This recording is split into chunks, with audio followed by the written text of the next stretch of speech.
জন্মদিনের প্রায় 1 মাস পর ভিডিও পোস্ট করছি না, মোটেই আমি ল্যাদখোর নই, প্রচন্ড কাজের চাপ সেই কারণেই হয়ে ওঠেনি। আর এই যে হচ্ছে আমার নেলের স্টুডেন্ট, যে প্রতি বছর আমার বোনের মানে সবার জন্মদিনে ও কেক দিয়ে যাবেই মাস্ট, মানে আগের দিন এসে। আমার মনে হয় আমার দুটো স্টুডেন্ট হোক, কিন্তু এই জেনুইন ভালোবাসাগুলো যেন আমার প্রতি সবার থাকে। সেদিন রাত 12টার সময় প্রচুর আনন্দ করেছিলাম, সবাই মিলে কেক কেটেছিলাম, কিন্তু আমার শরীরটা একদম ভালো ছিল না, কারণ আমাদের বাড়ি ভর্তি সবার হয়েছিল ভাইরাল ফিভার। দেন তার পরের দিন সকালবেলায় এই গিফটটা দিয়েছিল আমার রেখা পিসি, মানে আমার ওই বাড়িতে আমার বরের বৌদি। এবার আমি এই সম্পর্কর কম্বিনেশন অনেকবার তোমাদের বুঝিয়ে দিয়েছি, আর বোঝাতে পারছি না। ভাইরাল ফিভার হওয়ার কারণে আমাদের বাড়ির প্রত্যেকেরই শরীর খারাপ ছিল। মা আর আমার অবস্থা তো খুবই খারাপ ছিল, বাপিরও খুব শরীর খারাপ ছিল, বাট মা তাও এত কিছু আয়োজন করেছে। অবশ্যই ও হেল্প করেছে, ও ছাড়া তো আমার কোনো কিছুই অসম্পূর্ণ। সাথে আমার রিকোও ছিল।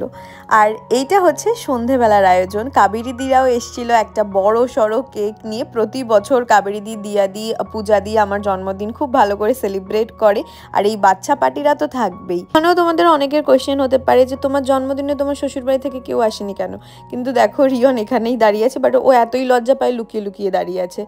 আর যারা আমার বা আমার বোনের ভিডিও দেখো তারা জানো আমার বড় কিন্তু এখানে থাকে না, ওর কাজের সূত্রে থাকে জোকায়। তো ওখানেও আমি যেতে পেরেছি, মানে ওই বাড়িতে আমি বিয়ের পর মাত্র একটা সপ্তাহ থাকতে পেরেছি।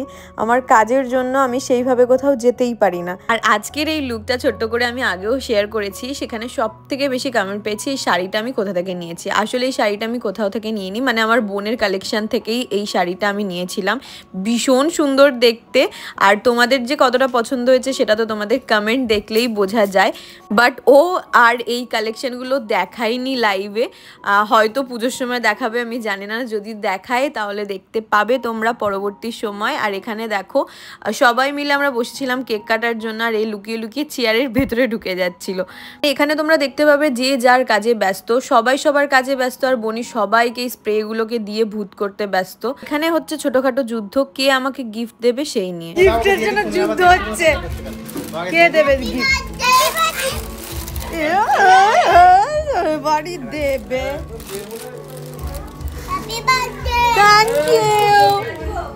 তারপরে আর কি সবাই মিলে জমিয়ে খাওয়া দাওয়া করেছিলাম, আর এইভাবেই কাটিয়েছিলাম দিনটা। তো চলো দেখা হচ্ছে নেক্সট ভিডিওয়ে।